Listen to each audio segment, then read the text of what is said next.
Hi, Mystery Recapped here. Today, I'm going to explain a short film called In Captivity. Spoilers ahead, watch out, and take care. At the beginning of the movie, we are introduced to the protagonist, Jim. He lives in a museum on humans and has never been to the outside world. The museum is run by cyborgs to exhibit how humans used to live in the past. Since humans are an endangered species, Jim is the main attraction of the museum. His apartment is tiny and consists of only 3 rooms, a bedroom, a bathroom, and the living area. There is a staircase to replicate the natural human habitat, but the stairs lead nowhere.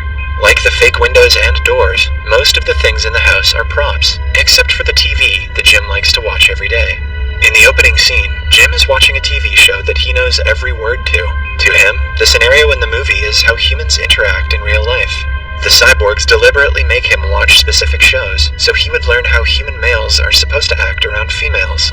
Jim is also devouring a pack of cereal, inside which he finds a rare toy prize. Not caring about the mess he makes, he excitedly runs to the shelf that he uses to present his cereal prizes. He places the one he found on the top, and looks at it in fascination. It is clear that cereal is his everyday meal, and he loves collecting the prizes. Collecting them and watching TV are his only hobbies. Every day, a cyborg museum guide brings a group of tourist cyborgs to show them the museum.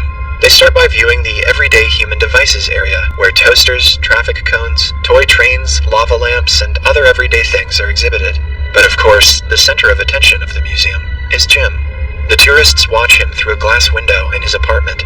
The guide introduces him as the only human ever raised in captivity. The cyborg historians have tried to replicate the habitat that humans used to live in, to create Jim's apartment. As the tourists watch Jim in his house, he gives them a thumbs up. He doesn't complain about the strangers invading his privacy, because he doesn't realize he is being held in captivity. Jim has always thought this is how life is supposed to be.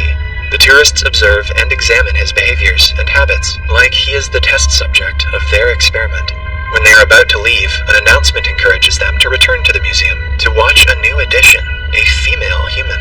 Jim is very excited to hear this, as he has only seen human girls on TV. He is ready to meet the girl of his dreams, like he had always imagined while watching TV shows. The next day is a joyous one for Jim. He gets up early, brushes his teeth, and takes an extra long shower. He also sprays himself with a lot of deodorant and dresses up in a nice suit to welcome his new female friend. As he nervously waits, a beautiful girl named Kaz is brought into the apartment. Before she says anything, Jim recites dialogue from his favorite movie, thinking it is the best way to greet her. But Kaz freaks out and starts running around the house, looking for a way out. Since she was captured from the outside world, she knows she is being held captive. However, the doors and windows of Jim's apartment are all fake, just to make it look like a real home, so she cannot run away. Kaz goes to the bedroom to look for a way out, only to see a bed decorated with rose petals. Jim had some plans ready for her arrival. He hasn't learned any social skills from the movies, but he knows what sexual intercourse is. Kaz finally sees the cyborgs watching them from the windows and hides behind a wall. Jim introduces himself for the first time, making Kaz realize he is a human too. She asks him if he knows a way to get out, but Jim is confused as to why she would want to leave. He claims that he has all the amazing things in the apartment, like an extendable couch and the TV with over 5 channels on it. He even gets unlimited complimentary meals and energy drinks every day. Jim has all the fixings of a YouTuber. Kaz is unimpressed by his version of amazing things. She cries, and Jim tries to console her with a rose. At dinner time, Jim and Kaz sit down to eat. Jim heats an artificial meal for her in an oven and starts eating, but Kaz is disgusted by the smell of the food. Seeing Jim enjoying it, she asks him if he has ever been outside. When he doesn't answer, she asks him to smell the food, but Jim still doesn't get what she is trying to prove. Kaz curses the cyborgs, who are still observing them like bacteria under a microscope. She turns back to Jim and explains to him that none of this is real.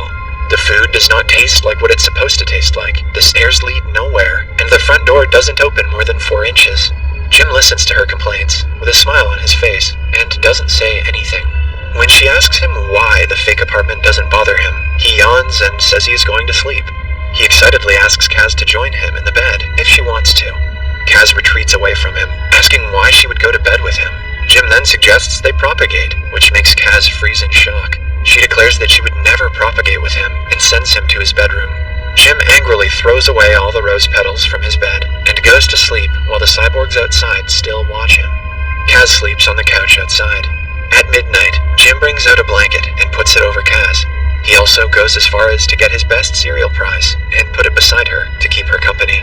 Kaz wakes up sometime later and sees the toy by her side. She gets an idea and uses the prize toys to create a landscape on the glass window. When Jim wakes up, he is upset to see his toys missing, but his disappointment vanishes when he sees the art Kaz has created. She tells him that the scenery on the glass is her home, but Jim still claims that the apartment is her home now. She calmly explains to him that human beings aren't supposed to live with cyborgs. Their home is outside. The following day at breakfast, Jim hides from the cyborgs using a plant. He then secretly tells Kaz there is a way to get out of the apartment. Every few days, an attendant with a cart comes through the main door. Kaz can hide inside the cart without him knowing and go back outside. But since the cart only has space for one person, Jim will remain stuck in the museum. Kaz worriedly tells him that he doesn't belong here, but Jim claims that he is happy and satisfied. He asks her to not worry about him and reach home safely. At night, a cyborg arrives with a cart to refill the fridge. Kaz carefully gets inside the cart and is taken outside without anyone knowing. The next day, the supervisor cyborg asks Jim if he knows where the female human is, but Jim says he doesn't. In the next museum tour, the tour guide introduces a group of cyborgs to Jim. However, when the couch moves around, they see that Jim has tied a cyborg to it and has himself escaped. In the final scene, we see Jim walk to a girl in a field that looks exactly like the landscape Kaz had depicted in her art.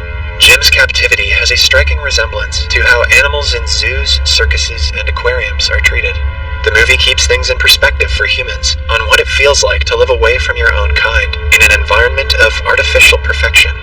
Although many viewers criticize the abrupt ending, the unique concept of the film, in addition to the message behind it, makes the film In Captivity worthwhile.